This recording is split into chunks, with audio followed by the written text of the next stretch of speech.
Bonjour, dans cette vidéo, je vais vous présenter rapidement l'Acer TravelMate Spin B3 qui a été choisi par le département du Vaucluse pour être confié aux élèves de 6e ou aux élèves de collège dans les collèges REP+. Donc d'abord une petite présentation matérielle, puis après on verra un peu ce que permet de faire cette machine en termes de puissance.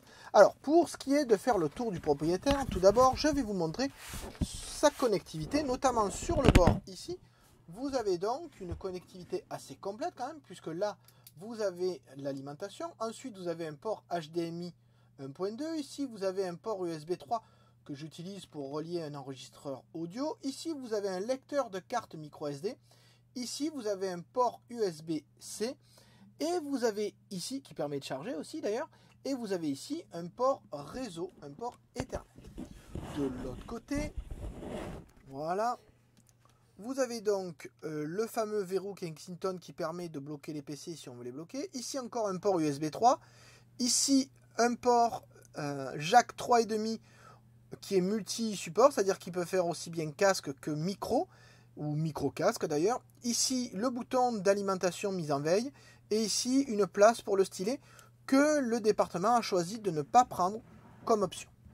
Ensuite vous avez une coque relativement durcie avec ici des charnières doubles. Ceci permet d'abord d'avoir quelque chose de rigide et ça permet notamment de plier, on le voit ici, l'ordinateur dans sa position de tablette, ce qui fait que pour regarder des vidéos ici, c'est quand même très confortable, même si du coup les haut-parleurs sont de l'autre côté. Alors quitte à faire le tour du propriétaire, je vous montre aussi qu'il existe deux webcams ici qui peut être protégé par un petit cache, d'accord, qui permet de mettre la confidentialité comme on le désire. Donc sur rouge c'est confidentiel, et vous avez une deuxième caméra ici qui est Full HD aussi. Pour ce qui est du clavier, c'est un clavier très classique qui est antibactérien, de même que le verre de l'écran qui est antibactérien et résistant aux rayures. Vous avez ici un large touchpad qui est multipoint d'ailleurs, puisqu'on peut aussi gérer le zoom avec, ou la molette avec les deux doigts. Donc vous voyez dans l'ensemble un ordinateur durci, c'est-à-dire que rigide et très efficace, notamment dans le milieu scolaire. On va voir ensemble pourquoi en voyant entre guillemets l'intérieur de la machine. Alors quand je dis l'intérieur de la machine, je ne vais pas la démonter, hein. On va juste voir ses caractéristiques. Alors pour vous présenter le contenu de l'ordinateur, j'ai utilisé un logiciel qui s'appelle Spicy, qui est gratuit et qui permet d'avoir ça très rapidement. Donc vous voyez que c'est une licence Windows 10 professionnelle liée à l'éducation 64 bits, c'est important quand vous choisissez des logiciels à installer.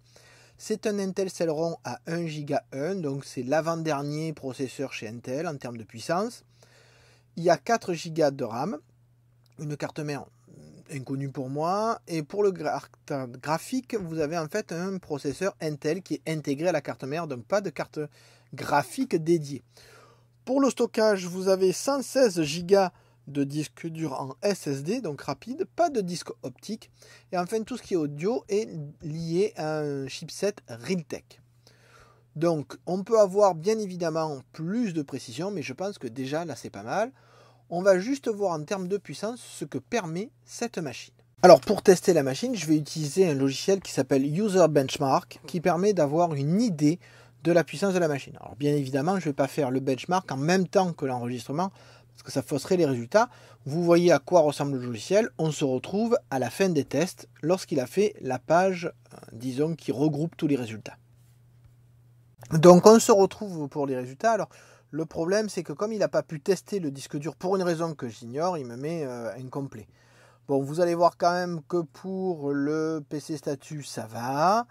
Pour le processeur, c'est orange pour la simple et bonne raison que c'est simple cœur. Ça va pour l'email, pour aller sur internet, pour lire des vidéos et des audios, mais pour faire de la 3D, du jeu, etc., c'est pas terrible. Les graphiques, c'est catastrophique, parce qu'effectivement, c'est une carte vidéo intégrée. La mémoire, ça va, et la version est à jour. Donc vous voyez, si on considère là le placement par rapport aux ordinateurs, donc on est dans le rouge là. Bon, ça va, on n'est pas non plus catastrophique. Pour la carte graphique, par contre, c'est complètement à la ramasse. Pour la mémoire, c'est plutôt mauvais. Donc pour le système de latence, alors plus c'est élevé, plus la latence est élevée, moins c'est bon. Donc vous voyez ici, pour ce qui est du talent. Alors ça c'est moi, hein, par contre c'est lié à un jeu. Donc on voit que quand même ça rame. Donc vous voyez que là-dessus, on est bien sur une machine qui va permettre de faire de la bureautique. Et pas plus. Je peux essayer de vous montrer à comparer avec mon PC Gamer par exemple. Hein, je vous montre ça juste après. Donc vous voyez là le test de mon PC Gamer, donc Asus ROG Strix, si vous voulez voir la référence. Donc là aussi, problème de SSD, donc ça doit être le logiciel qui ne va pas. Par contre, on voit effectivement que là, tout va pour le mieux, hein, puisque c'est vert partout, hein, notamment 62% en 3D, 16 Go de RAM, bon, jusque-là, ça va. Si on regarde où est placé le PC Gamer, donc on est plutôt ici, tout à l'heure on était là-bas. Si on regarde où est placée la carte graphique, oui, parce que c'est une 2060, ça commence à dater. Si on regarde le disque dur, pour une raison que j'ignore, il ne l'a pas testé. La mémoire, nettement meilleure. Et pareil, la latence s'élève dès qu'on arrive plutôt aux alentours de 8 ou de 16, alors qu'avant c'était 4. Donc, et pour les FPS, c'est plus simple avec ce type de machine-là. Donc vous voyez que là, on est vraiment, mais pas du tout sur la même catégorie de machine, mais pas sur le même prix non plus. Alors, pour le bilan global, d'abord, une excellente autonomie. Donc vous le voyez, c'est un ordinateur qui peut fonctionner quasiment 12 heures sur batterie, voire même plus, suivant ce que vous faites. Ça signifie qu'il suffit de le charger une bonne fois et vous pourrez quasiment l'utiliser sur une semaine de cours, puisque tous les profs ne l'utilisent pas, mais en tout cas, quelque chose de très efficace et de très autonome en termes de batterie. On peut aussi dire qu'il a une excellente connectivité, car il y a plusieurs normes de Wi-Fi, mais il y a aussi le Bluetooth, il y a aussi 2 ports USB, un port USB-C, une prise réseau, donc vraiment une bonne connectivité, même s'il manque peut-être un port USB, ça c'est à voir. Ensuite, il est solide, oui. Le verre Gorilla Glass est quelque chose de résistant, mais la coque elle-même est plutôt rigide, les charnières sont très bien faites, donc vraiment vous ne jouerez pas au foot avec, mais c'est un ordinateur qui est fait pour subir les tracas du quotidien quand il est transporté. Bon, évidemment, des coups de pied, ça ne va pas l'aider. Hein. Ensuite, son mode hybride est très bien, c'est-à-dire quand vous le posez en tablette hybride, une sorte de V inversé, pour regarder une vidéo, c'est très confortable, très agréable, l'écran est quand même très lumineux, c'est agréable là aussi.